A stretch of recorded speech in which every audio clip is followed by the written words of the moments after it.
నమస్తే ఫ్రెండ్స్, మహాభారత యుద్ధంలో అర్జునుడు చేసిన శపథాన్ని శ్రీకృష్ణుడు ఎలా నిలబెట్టాడు, సూర్యుడినే మాయం చేసి ధర్మాన్ని ఎలా గెలిపించాడు?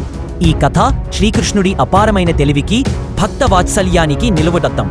మహాభారత యుద్ధంలో కౌరవుల పద్మవ్యూహంలో అభిమన్యుడు వీరమరణం పొందాడు. దీనికి కారణమైన జయద్రథుడిని సూర్యాస్తమయంలోపు వధిస్తానని, లేకపోతే తానే అగ్నిప్రవేశం చేస్తానని అర్జునుడు ప్రతిన పూనాడు.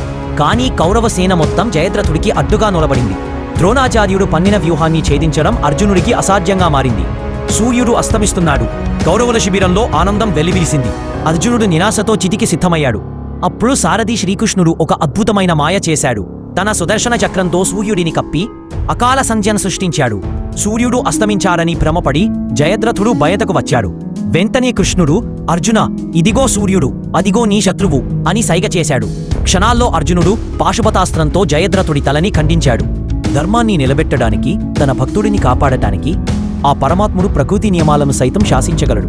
కృష్ణుడు కేవలం సారథి కాదు, సకల జగత్తుకి సూత్రధారి. ఫ్రెండ్స్, ఈ వీడియో మీకు నచ్చితే లైక్ చేయండి, షేర్ చేయండి, మా ఛానల్ని సబ్స్క్రైబ్ చేయండి. ధన్యవాదాలు.